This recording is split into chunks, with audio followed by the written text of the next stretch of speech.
Okay, well, many of you know me already, but my name is Jennifer Glacken and I'm a Shackley Master Coordinator. But my health path really started a number of years ago when my kids were really sick and I was looking for alternatives and started doing a lot of nutrition research. And since that time, I have learned a ton about nutrition. It's been one of those things where the more I've learned, not necessarily the scarier it gets, but I just feel like I've been given an arsenal of so many different things that can improve people's health. And so tonight we're going to be talking about something that's been relatively new in the marketplace. It's the conversation about acid versus alkaline. And for a lot of folks, this is a totally new conversation, and some people might have heard of it before. But there are a lot of people who are treating cancer with a diet where they're really looking at getting their diet more alkaline versus more acidic. There are people who are treating major diseases. There are people who are just trying to have more energy and just feel better overall. And all of that is part of the discussion tonight. And so I hope that you'll participate over in the chat box. A lot of you see the chat box over there on the left-hand side, and some folks are already starting to use it. And we just encourage you to please use it as much as you want to. And if you have questions or whatever, please don't hesitate to ask them over on the left-hand side. I've got a whole bunch of folks who are going to be helping me in the room tonight, answering questions, etc. And we will just go ahead and jump right in and get started. So I'm sure that a lot of you have health goals. Many of you might be looking for overall better health. Some people just might want more energy, more stamina, more vitality. And a lot of people might just want to reduce their risk to major disease. Maybe you've been struggling with weight and you just can't seem to get those last few pounds off. I know that a lot of folks are looking for just whatever it is in their life that is going to change their health, or what they perceive that's going to change their health, that's at the top of the list right now. It's still relatively new in the year, and I think a lot of people are just looking for better alternatives. So a lot of folks have wondered why their health isn't what they want it to be. And I'm going to really suggest one major thing here. And I think that it's really a lot to do with the foods that we're choosing to eat or foods that we're not choosing to eat. I'm not sure who's touching the screens for us, but whoever did that, if you don't mind just not touching the screen, I might have to actually shut off all of our presenters here. If you touch anything in the presentation room, it will adjust the screen for everybody, so please don't do that. We have a lot of food choices in our country, and I really believe that our country as a whole is a group of people who are very, very overfed but undernourished because we're eating foods like what you see on the screen here. But there's also a lot of other things that affect our health, a lot of the things in the environment. There's things from a stress perspective, toxins, maybe even drinking alcohol or smoking cigarettes. And we're really going to talk about a lot of those pieces. Now, there is an acid-alkaline balance, and it's really the pH balance in the body, and it's truly vital for maintaining good health that you have that balance proper. If your body pH balance isn't right, you're going to develop things like headaches, you're going to develop things like allergies, flu, sinus problems, and that's really just the beginning. This balanced body chemistry and maintaining this proper ratio between acid and alkaline foods in your diet are really what is the basis of your overall health. And like I said before, you might not have ever even heard of this information before, and you're probably thinking, gosh, how can this be such a huge part of my health? Well, it's really about balance. And so this gentleman here is on a Bosu. If he turns too much to the right or too much to the left or too far forward or back, he's going to fall off of the Bosu. Well, that's sort of the balance that we have to think about in our body, of the acid and alkaline balance. Things have to be in balance, or else it's going to truly, truly affect your health. Now, almost all degenerative diseases, that including things like arthritis and osteoporosis, heart disease, cancer, kidney and gallstones, and even tooth decay, are associated with high acid levels in the body, or rather a low pH. Now you can see some of the books that I looked at for resources here when I was putting this presentation together. And so these might be some of the things that you'd be interested in checking out as well. But there's the Acid Alkaline Diet by Herman Ihara. There's the Acid Alkaline Balance Diet, and it's by Felicia, and I don't remember her last name, and I can't really on the screen, I apologize. And then also the Acid Alkaline Diet for Optimum Health by Christopher Vaith. All of these books really talk about restoring health, and that the best way to restore health is to eat differently, where you're actually creating a balance in your diet between foods that cause your body to be more acidic and foods that cause your body to be more alkaline. Now, too much acidity in the body's tissues is really the cause of all sorts of health challenges, ranging from fatigue, where you're just absolutely so tired that you can't do anything, to obesity. And so if you're struggling with weight and you're thinking, my goodness, I just can't get those last few pounds off, or maybe you're doing a lot of the right things and you just keep gaining weight and you just can't figure out why, Well, a lot of that could be because of this acid alkaline imbalance in the body. But even beyond that, I mean, fatigue and obesity, yes, those are problems, and yes, we want to definitely get rid of those. But it's the major diseases that we really want to address, and I think that's what we want to spend a lot of time on today, is just really walking through how to make sure that we've got this balance proper so that we are not struggling um, with all these health problems and health challenges. Now, we're going to walk through a whole bunch of things that are problems that are based off of being mildly acidic in the body. So you might want to grab a piece of paper and a pencil so that you can jot down some of these things, especially if these are some of the things that really resonate for you. So if you have poor oxygen utilization, and you probably wouldn't even notice this in your body, but if you're not utilizing your oxygen properly, your body will slowly suffocate, and that's actually a symptom of being mildly acidic. There's also an acceleration of free radical damage when you're mildly acidic. That can contribute to cancerous mutations, which is obviously very serious.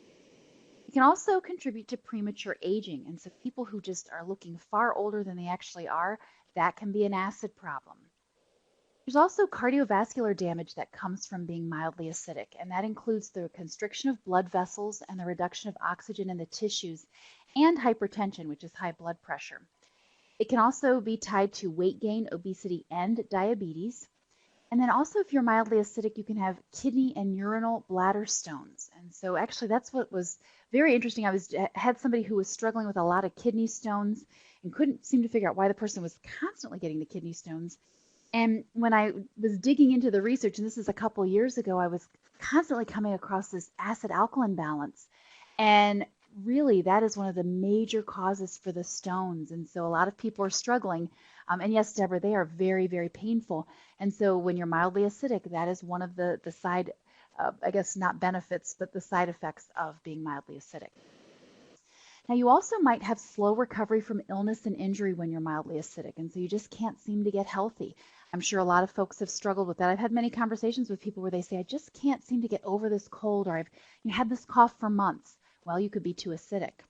Also, having any sort of immune deficiency where your immune system is just not up to par and you just feel like you can't fight things off. Also, osteoporosis, when you have the weak, brittle bones, the hip fractures, and the bone spurs. So if you look there at the picture on the bottom, you can see the normal bone versus the osteoporotic bone, and that can be caused by being mildly acidic. Also, joint pain, aching muscles, and lactic acid buildup. That can be a sign of being mildly acidic. Having low energy, depression, and chronic fatigue. And also the chronic liver and kidney diseases, plus adrenal gland insufficiency, diabetic ketoacidosis, and then severe diarrhea. I'm going to stop on this slide here and just have a couple of conversations here with you about this. A lot of times you're probably thinking, well, gosh, when we went through this whole list, that this list could be symptoms of other things as well. And absolutely it could be. So I don't want to minimize that and make it seem like, no, there's no chance that it could be something else going on. But I think as a society, what we tend to do is we tend to put Band-Aids on situations. So we've got a problem and we put a Band-Aid on it. And when we put that Band-Aid on it, we're not actually addressing the real concern or the real problem that we have. We're just solving a little minor problem. Let's say the joint pain, and so you take some ibuprofen, or maybe you've got low energy, and so you drink some Red Bull. I know that's what I hear a lot of kids doing. And so you drink your Red Bull to pump yourself up. Maybe you've got diarrhea, and so maybe you go get some of the Imodin, I think it's called Imodin, to stop the diarrhea. And so, like I said, we're not really fixing a problem. We're not getting to the underlying concern. But what we're doing instead is we're just putting a Band-Aid on things. And so we really want to address what the underlying concern is. And so all of these things can be symptoms of mild acidosis. What you're going to find as we continue to go through the information here is that mild acidosis is really an underlying cause for almost every major health problem that people are having. And so don't poo-poo it or set it off to the side and say, oh, it can't be that. I can't possibly have an acid issue, because you truly can. And that could just really be the cause of everything that's going on for you. Okay, so there's a quest in our body for alkalinity. And one of the highest priorities of your body is really to make sure that the alkalinity throughout remains at a level that'll support cellular life. And so I know that's a kind of a little corny picture of the cell there, but it was really there to represent that we need that balance, and we need to be really more on the alkaline side than the acidic side. But if you're too alkaline or you're too acidic, you're going to have problems either way, and we'll talk more about that in just a moment. Okay, now in the body, breathing, circulation, digestion, and hormone production continuously work to balance the pH levels in the body. And it does this by removing acid residues from body tissue. So your body is constantly looking to remove all of the acid residues and get them out of the body. Now, the body's designed to maintain a pH level in the range of 7.35 to 7.45 in the blood. And if you look at that little pH scale there, you can see that it goes increasingly acidic off to the left and increasingly alkaline off to the right, and then neutral is right there in the center. Now, if the pH deviates too far to the acid side, like I just said a moment ago, or too far to the alkaline side, the cells are going to become poisoned by their own toxic waste, and they will actually die. Now, of course, we always have cells that are repairing, restoring, and replacing, so that's not something that's, oh my gosh, a cell's dying. That's not like it's so horrible because it happens continuously. However, you don't want too many cells to die, and you certainly don't want them dying because they're too acidic or too alkaline. What we're trying to do is we're trying to balance this. And Chris, I'm actually going to talk about the pH testing strips. Okay, now this once again is the measure of how acidic or alkaline a substance is, and the initials pH stand for potential of hydrogen. And if a substance has that value of 7 there, right smack in the center, it is neutral, so it's neither acidic or alkaline. And acids have pH values under 7, and alkalis have pH values over 7. Now, pure water, just plain water, has a pH that's close to neutral or 7.0. Now, the different tissues of the body are going to need to maintain different levels of pH in order to sustain life. And so your blood, obviously we just mentioned before that the pH is right around 7.35 to 7.45, but your blood is always trying to maintain a relatively unchanging internal environment. The blood does not want to be changing pH very much. That's just something that our body naturally is trying to do, is to keep the blood the same pH constantly. So your blood and most of the tissues in your body should be slightly alkaline.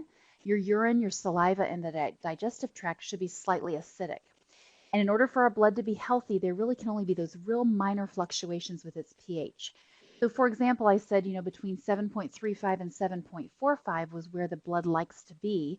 Well, for example, blood with a pH of 6.95, which is only slightly acidic, and that seems so minor, it seems such a small dip from the 7.35, but actually having blood at that acid level can lead to coma and can lead to death, which is... Now, testing the pH, you can actually determine the pH of your body by testing your saliva and urine pH, and you can use these pH litmus paper. The highest quality pH litmus paper is going to show real distinct color changes in 0.2 increments. A lot of the litmus paper is just too broad, too general, and so it really isn't going to help you as far as identifying where you actually are. And the urine litmus paper is much better of a test. Using the urine is a much better test than using saliva. Now you can get them from the health food stores. There's the Crystal Lake Health Food Store has it. There's also places, Whole Foods has had them in the past, for those of you who live near a Whole Foods. But you definitely want to check for health food stores. And there are even some drugstores that carry them, believe it or not. So some CVS's and Walgreens and places like that, you just have to call or just go in and try to see if they carry them, but a lot of them actually do. Now, clinical research has shown that saliva and urine pH can indicate exactly how healthy you are. And the saliva and the urine should be checked first thing in the morning and just before you go to sleep at night. Since you fast throughout the night, the morning saliva and the urine are going to show the acidity of the body. And then evening saliva and urine are going to show you your diet and lifestyle and how that really is influencing your inner metabolism. And it's also going to talk about your buffer systems and how well it tolerates the changing pH. So we're going to touch on this, the buffer system in just a minute. So even if you really feel fine, your saliva and your urine pH can register as low as 5.0 and 6.0 on the pH scale. It really can't stay there very long because that's very dangerous. But if you're eating things like what you see in this slide here, if you're eating a lot of meat and pasta and you drink coffee, those are all things that cause your body to be acidic. We're going to show you a whole list soon to go through. But if your diet consists mostly of the meat, the pasta, the refined sugar, any type of convenience foods, starches, coffee, soft drinks, or if you're constantly under stress, if you don't exercise enough, if you smoke, if you drink alcohol, any of these combination of things can cause your pH to be too acidic. And so I'm sure a lot of you are looking at that list going, oh my goodness, I do a lot of those things. I know for me personally, I eat meat, I eat pasta occasionally. I'm sure we all have refined sugars at some point. A lot of people like to drink coffee. I love to drink tea, so I guess that's a blessing there. But drinking a soft drink, or if you're at a restaurant and you have a glass of wine, all of those things are going to affect your pH. And so if you do all of these things, maybe you're out for a pasta dinner and you have wine with your dinner, and then maybe you have coffee with the dessert afterwards, you have just really dramatically impacted the acidity level and the alkalinity level of your body. So what causes the body to be acidic? Well, acidosis is more common in our society primarily because of our standard American diet, which is horrible. We eat too many acid-producing foods and not enough alkaline-producing fresh vegetables, fresh fruits. And we'll actually go through a list of the foods that are more acidic and the more alkaline in just a few minutes here. But you can just sort of see that little scale there. You can see normal in the center. You can see the acidosis and the alkalosis. And what we're always trying to do is to stay balanced. Very important. Okay, so exposure to a poor diet, pollution, minerals in our water, etc., are all going to change the pH of the body. And cancer, along with most other diseases, can't survive in an alkaline environment. And that's why it's so important to have a healthy pH balance in the body. So we really, you see the cancer there with the line slashed through it, because we definitely don't want to be focused on disease. We want to be focused on disease prevention. And if it could be that simple, I mean, just think about this for a second. So many people are concerned about cancer. So many people, that's one of their top things that they are trying to avoid. If we could all avoid getting cancer just by changing how we eat, I think that's very, very powerful. There has been lots and lots of research done in the holistic community on acid versus alkaline, and I personally know a number of people who have treated themselves.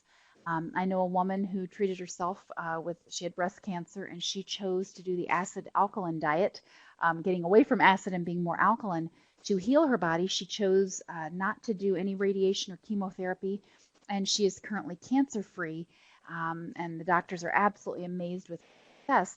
But once again, conventional medicine does not typically study this type of stuff. It doesn't mean there's not a lot of validity behind it, but you can even feel the difference just when you make the minor changes for yourself. Okay, so what causes the body to be acidic? Well, having an infection, just being sick, can cause your body to be acidic. Smoking, stress, and a sedentary lifestyle tend to make the body more acidic. So I've got some pictures here, a little cartoon there. There are only two times I feel stressed, day and night. So you can see the little cat there's a little stressed. And of course, there you've got your sedentary folks. I typed sedentary into Google searching for some images, and that's the first image that came up. So definitely that's a picture of someone who leads a sedentary lifestyle. Okay, so let's talk a little bit about the alkaline regulating system in our body, because I know a lot of folks are probably going, oh my goodness, how do you keep your body more alkaline, and how do you watch the acid levels? And most people who are in the webinar room here tonight, most of you aren't testing your pH, are you? I mean, if anybody wants to type over there in the chat box, if anybody is testing their pH, I think that would be awesome. But I think most people don't test their pH, and you've probably never even thought of it.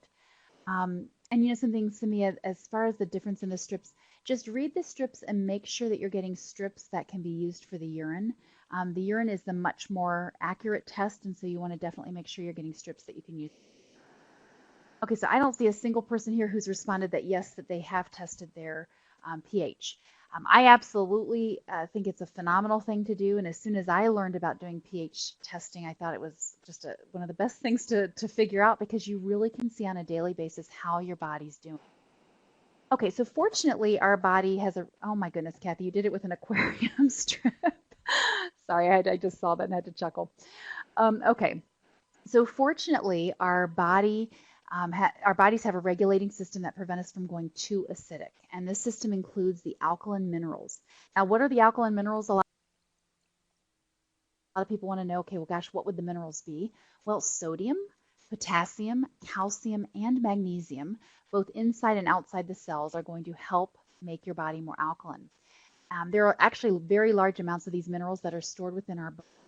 When your body is too acidic, your blood and your body is going to go in, and it's actually going to pull from your bones so that it can alkalinize the body. So that's, in a lot of cases, people who end up with osteoporosis, maybe they just had too acidic of a diet. And so they were constantly having all the calcium pulled out of the bones to just alkalinize the body. So something to think about. Okay, so the alkaline reserve, your body has this alkaline reserve or a buffer system. It can be called either thing, an alkaline reserve or a buffer system that is used to neutralize any excess acid in the body. And so you want to think of it sort of like the body's bank account. And so you want to have lots and lots of money in the bank account for when you need to draw it out. And it's really designed to help keep us from poisoning ourselves with too much acid forming food. And as a society in the United States here, we eat way too much acid forming food. So um, very important if you can to have enough in your reserve system so that you can take care of it. So, if you do want to go out for that pasta dinner I was talking about earlier, where you're going to have a glass of wine and some pasta and maybe some French bread, and then you want to have your dessert and your cup of coffee at the end, all of that is very acid forming. And so you definitely want to look at, well, what am I going to do to offset that? Or do I have enough in my alkaline reserve to offset it? And so, of course, it's stored there in your alkaline reserve or your buffer system until it's needed. And then, of course, now, if the amount of the buffer compounds in the blood to neutralize the acid is absolutely depleted, you're going to poison yourself. And so I don't know of any, research that's been done that's shown people have actually poisoned themselves, but that's what all the studies have shown, is that that's what would happen to the cells. So when the cells have been studied in petri dishes, that's exactly what's happened, is they've died when there isn't something to buffer and neutralize the acid. So the alkaline reserve is limited, and when it's depleted, the body gets sick, and that can actually lead to death. So the acidity in our body really breaks down body tissues.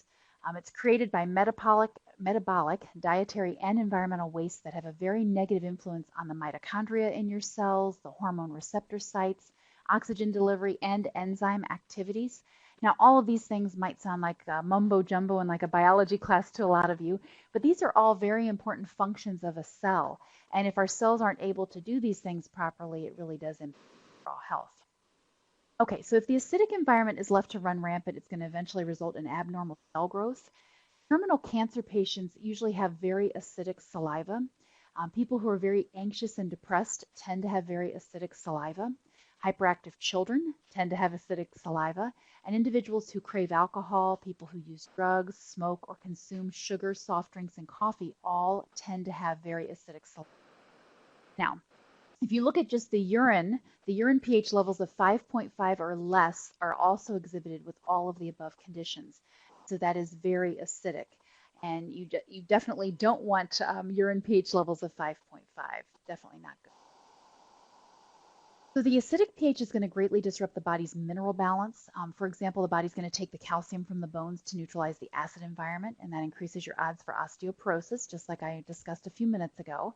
And over-acidity and overgrowth of microbes or funguses or viruses and parasites are also linked. So people who are highly acidic tend to have all sorts of funguses and viruses and parasites in their body.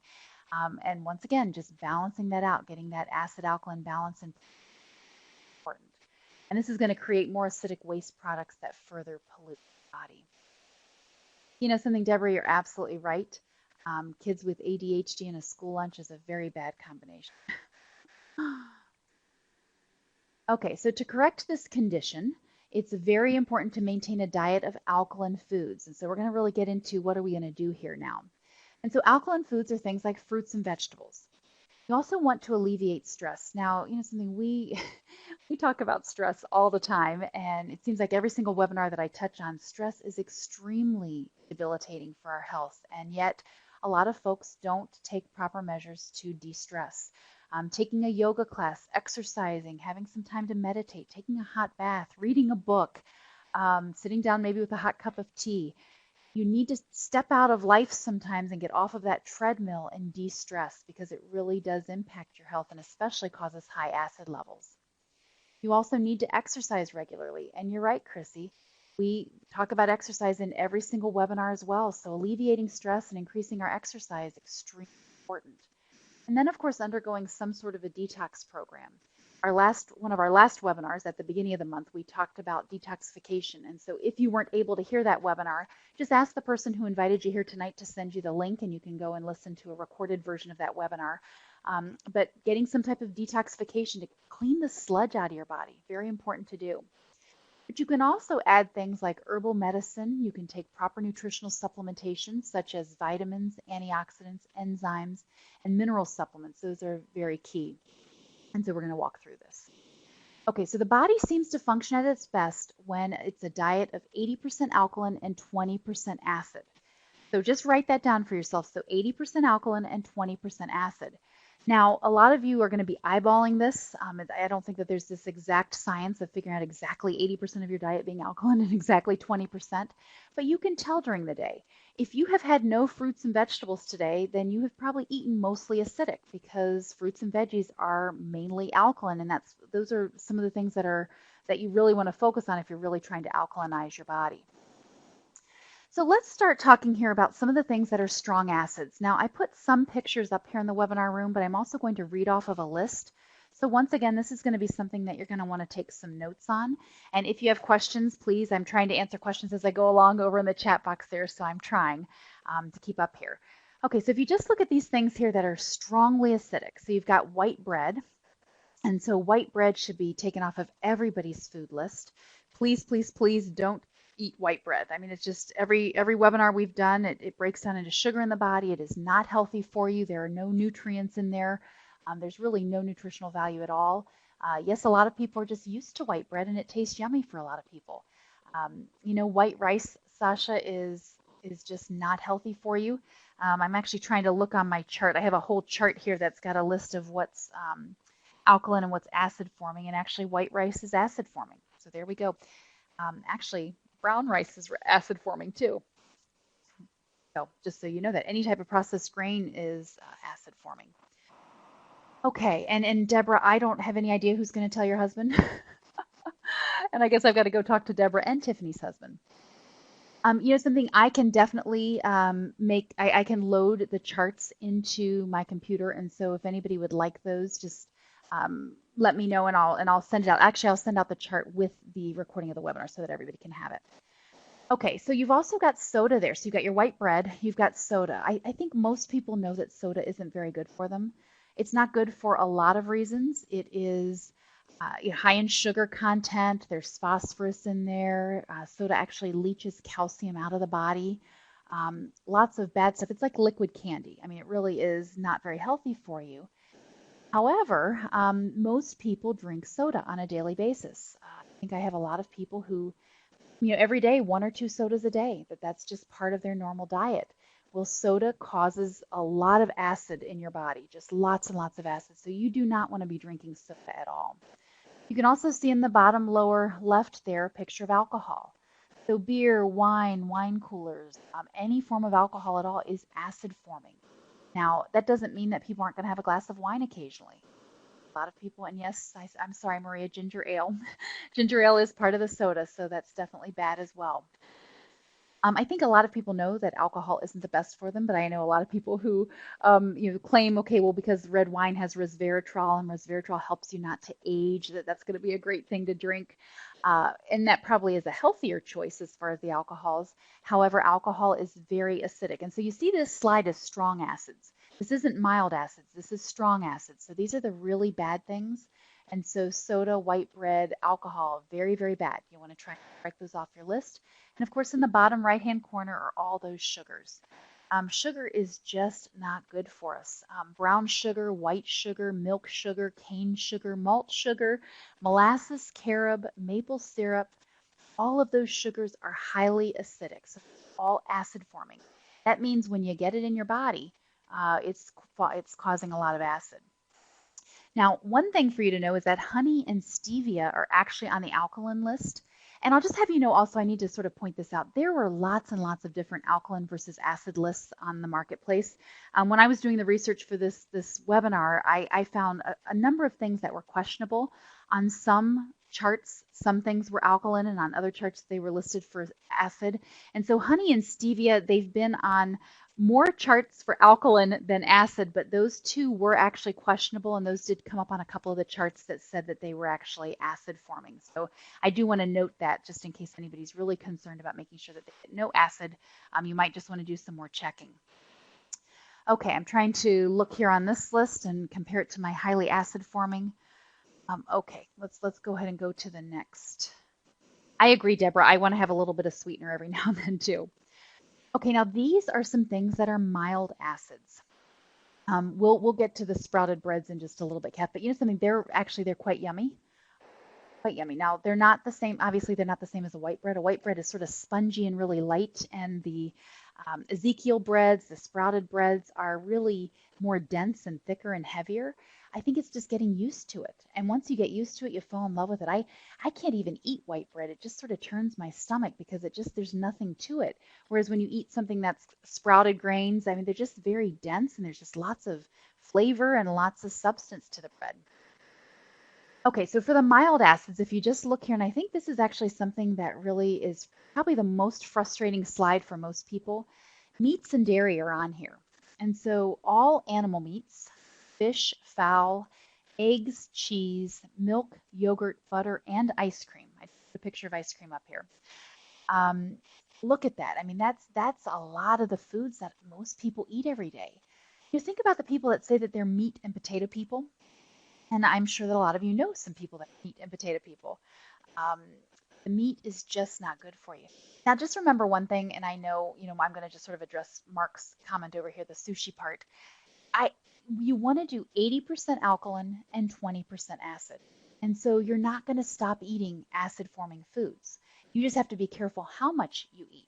And yes, vinegar is actually on the list for acid forming, although apple cider vinegar is alkalinizing. So just, it's very interesting, and I don't know that I understand all the ins and outs of it. I'm just giving you what's on the list and what the research is showing as far as what things are alkaline versus.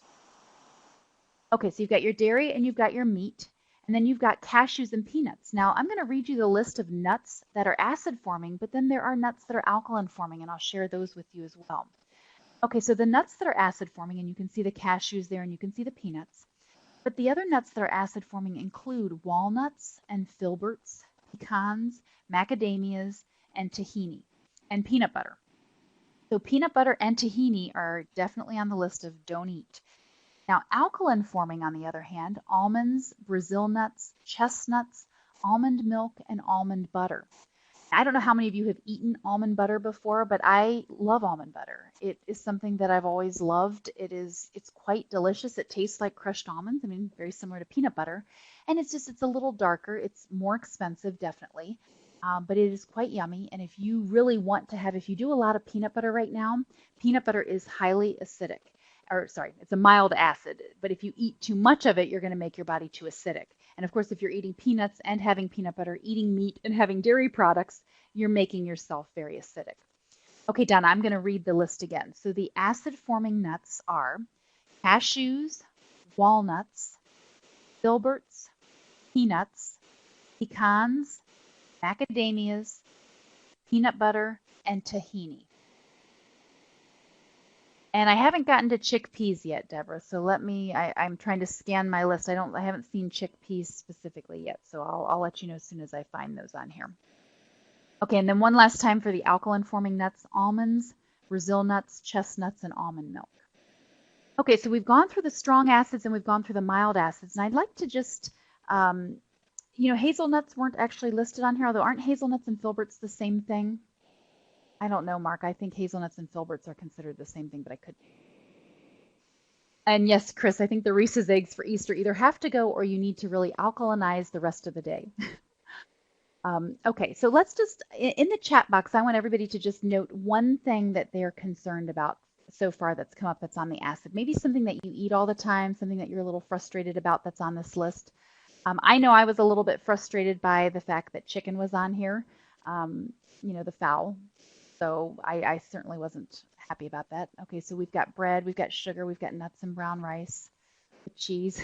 I don't know, are you going to quit cheese, Chrissy? Because I know that's been on a couple of these webinars. Okay, your whole diet, Sarah and Becky. I'm sorry to hear that. Lori's going to miss peanut butter. I know, I like peanut butter. Okay, the chicken, hazelnuts are filberts. Okay, that's what I thought. The meat, the fish, the cheese, sugar and nuts, all of it. Meat, cheese, walnuts, peanut butter, sandwich junkie. Oh, I like those peanut butter sandwiches. I know. Thanks, Mark. I'm not going to actually say that out loud, but chicken, if you ever want to know, you guys can all private message or ask Mark to tell you what chicken, we learned some really bad things at a seminar recently about what our chicken has in it and why it has the taste that it has, but I'm not going to say it on the webinar here. Okay, so you've got the strong acids and the mild acids, and we've shown a list over here on the left-hand side of all the things that folks are a little frustrated with that are on the list. Just remember, 80% alkaline, 20% acidic. So if you want to have your cheese, if you want your ice cream, you want your Reese's peanut butter cups or whatever you want, you eat those, and then you need to make sure that the rest of your day that you're really watching what you eat, the foods in your body that are alkaline. Okay, so let's go to the mild alkaline foods. So these are the things that are mildly alkaline. So you've got your almonds there. Now you can see on the bottom fruits and vegetables. Lots and lots of fruits and vegetables. Now, the big question that I was asked was, are citrus fruits alkaline? And actually they are. And I see your question there, Chris, about rice milk. Rice milk is actually on the list for alkaline. So rice milk and almond milk are alkaline. Although I did find them on a couple of lists that said they were acidic, but they were on more lists that were alkaline. Okay, so your fruits and veggies are alkaline forming and includes all your citrus fruits. So your lemons, your limes, your oranges, and your grapefruits. And I think that just sort of goes against conventional wisdom. It's sort of like, okay, those seem like they'd be acidic, but actually they're not. They alkalinize the body. And so, any of your berries, your cherries, your grapes, kiwi, mangoes, papayas, pears, peaches, plums, bananas, even all the dried fruits like dates and figs and prunes and raisins, avocado, cantaloupe, honeydew, watermelon, olives, and coconuts. All of those are on the alkaline forming. Now, as far as vegetables, all vegetables, and it actually says it in all the listing that I found was that all vegetables are alkaline forming.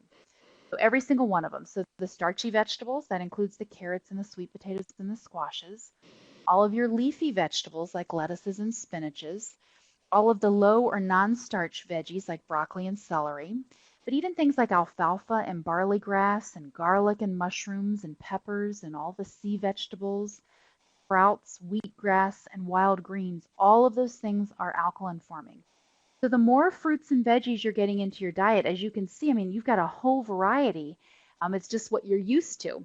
I know a lot of people only eat apples and maybe sometimes bananas, and then some of those people only have iceberg lettuce for their salad, and that gets a little boring at times. And so that's why I think a lot of times people end up eating a lot of this other stuff that isn't as healthy for it or as healthy for you. So the variety between all the different vegetables and the fruits, it's just about making sure you have the variety available. So really, really exciting if you make the fruits and veggies exciting. Okay, and so potatoes, yes, potatoes were on there, Jamie. And the sweet potatoes and white potatoes, all of those are fine for you. Trying to make sure that I didn't miss any questions. Okay, I think I got them. If I missed one, just please let me know. Okay, so you've got your almonds here, you've got your avocados, and you've got your fruits and your veggies. So just remember all of those things, quite delicious and quite filling. Your almonds have some protein in them as well. Okay, now the things that are strongly alkaline. So we just walked through, let me go back here. So, there's lots of things, and actually, if you notice in the fruit picture here, there are not any melons in that fruit picture.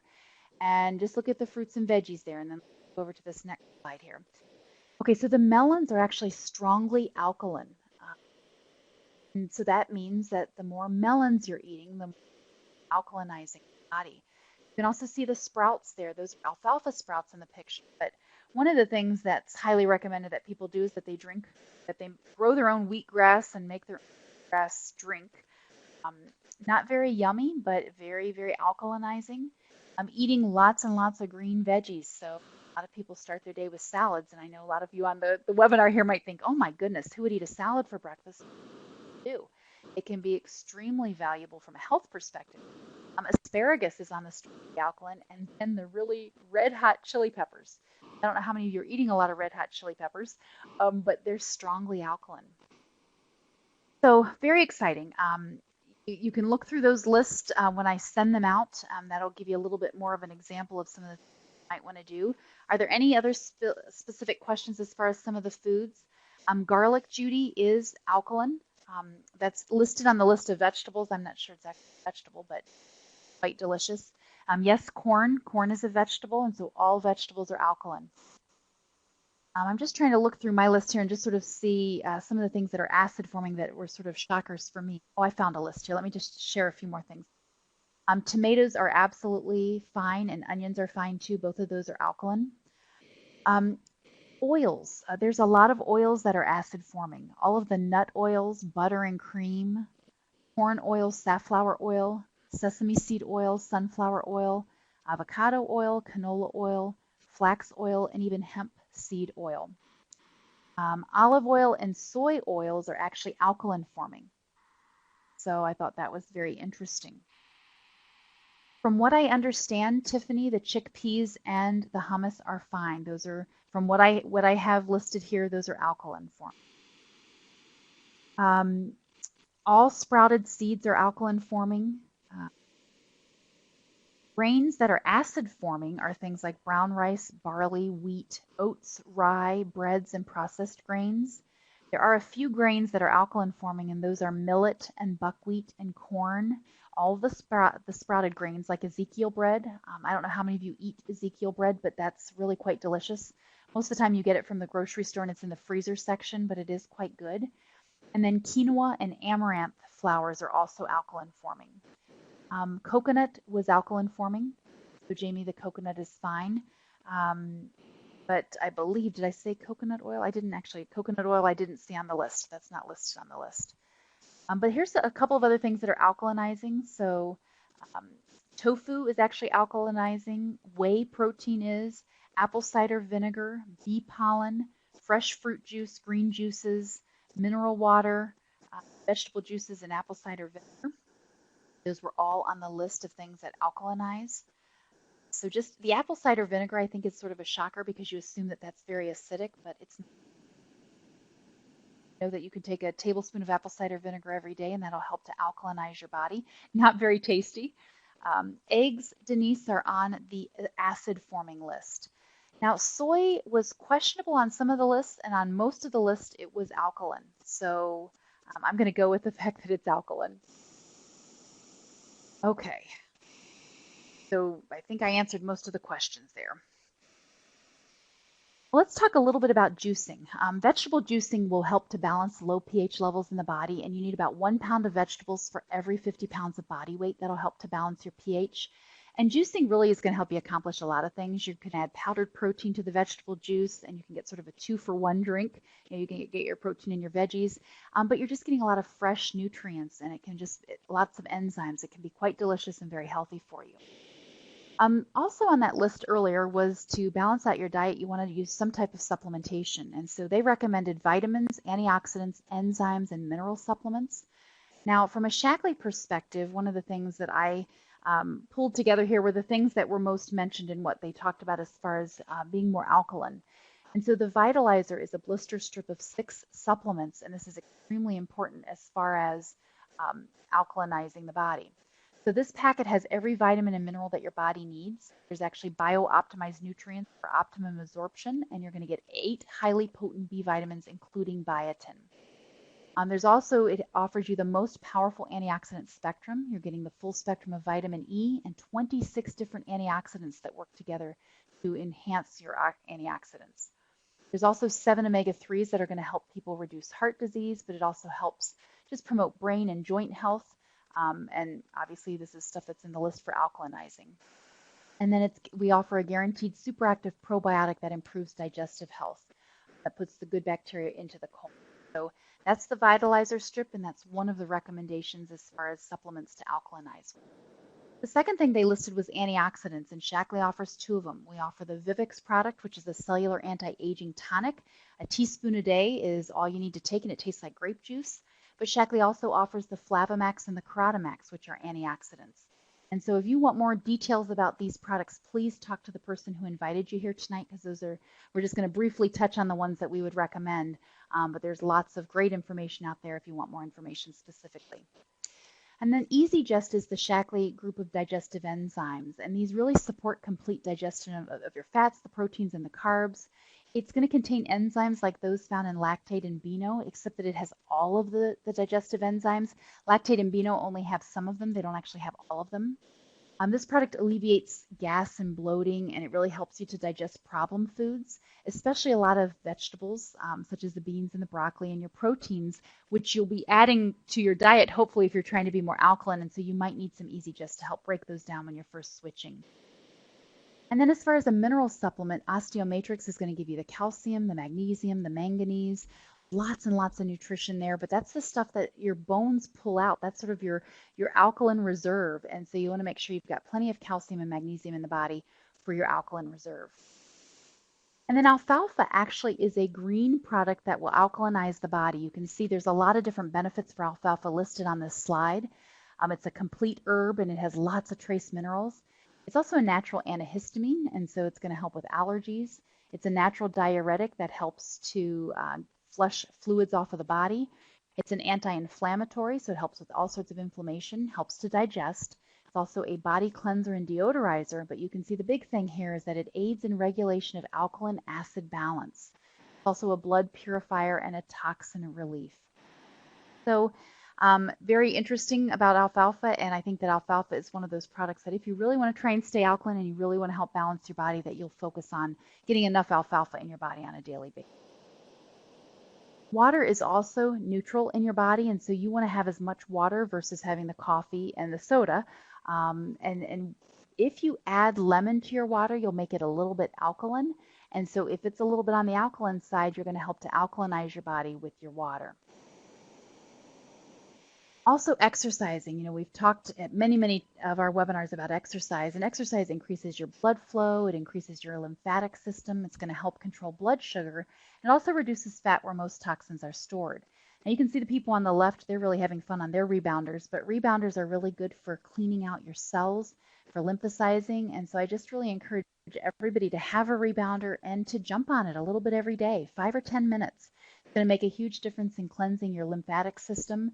And just think of it, it's like it massages all of your cells and it gets rid of all of the junk. And a lot of that happens because of just the way the rebounder, you jump up and then the gravity's pulling you back down, and it's very gentle on your joints. So if you don't have a little rebounder, maybe your kids have one of those big trampolines in the backyard and you just want to jump a little bit every day. Very, very helpful. And of course, you see the person over on the right jogging.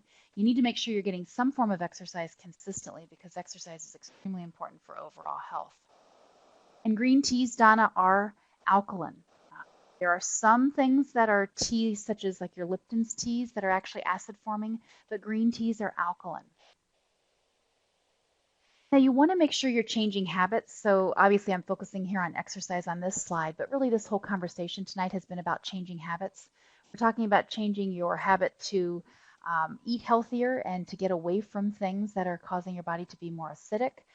We're also talking more about drinking water and putting a little bit of lemon in it. That's a habit change. It's a habit change to stop buying the white bread. It's a habit change to cut out the sodas. And so it's really looking at what you're doing on a daily basis and how can you have 80% of your diet more alkaline and 20% more, or 20% or less acidic. And if you forget about acid and alkaline, just let's set that off to the side for a second. I mean, the whole conversation tonight has been about acid versus alkaline. But if you just set that off to the side for just a moment and you think about what does our food guide pyramid tell us and what is the number one thing that doctors are preaching for people to do on a daily basis, it's to eat more fruits and vegetables. I mean, that's really what it comes down to. It comes back to eating more fruits and vegetables. And that's exactly what this conversation is talking about today. So I'm sure that there's some people who are a little bit skeptical and they're wondering, well, why isn't this mainstream and why aren't lots and lots of people talking about it? Well, a lot of the things that we talk about in terms of holistic healing are not things that are mainstream. It's not what all the doctors are talking about. It took doctors years and years and years to mention using a multivitamin or to talk about omega-3, and now those are the big hot topics in the news. Doctors are also now encouraging people to take vitamin D. Well, that's something that a lot of people in the holistic community have known to do for years. And so, sometimes doctors are really focused so much on treating disease that they're not always looking at what is the root cause and how can we help our body heal naturally. So, just some encouragement for everybody. Let's really look at our habits and just see what happens with your body. How do you feel when you're doing this type of a diet? And I think most of you are going to see that your energy levels are going to increase. You're going to feel awesome. And when you feel great, you can't help but want to continue doing something like this, which is obviously healthier. So become more alkaline today. So eat healthier, exercise, and get rid of the acid in your body. And your energy is really going to improve and your health will improve. You can see these folks here, they climbed a mountain and they're really excited because they've got lots of energy to climb the mountain and they are just feeling great. So If you try this diet, I would love to hear your results. I'd love to hear really any people's results. And I know a lot of folks have been doing some of this. And so if you're over in the chat box and you have been doing less acid and more alkaline, just share with the group some of the things that you've noticed, because I know we've got some folks in the group who've been trying to do that. And I'm really excited to see the results, because I think personally I've noticed some huge results, but then I also know so many people who have really helped heal major diseases just making that minor shift in their diet. So I hope that you make tonight and the rest of your week absolutely amazing. I hope that you've learned something tonight that's going to help you along your health path. If you have any questions at all, please don't hesitate to ask those questions of the person who invited you here tonight. And I hope that you'll join us in April for some of our upcoming webinars. We're going to be talking about why to use green crops. And we're also going to talk about Earth Day and really what that can mean for you and some of the minor changes you just in your day-to-day living that can help you live a greener life. So once again, have an absolutely amazing week. Thanks so much for being here, and thanks so much for all the participation. We had a really full room tonight, and it was awesome to see everyone. Have an awesome week, everybody.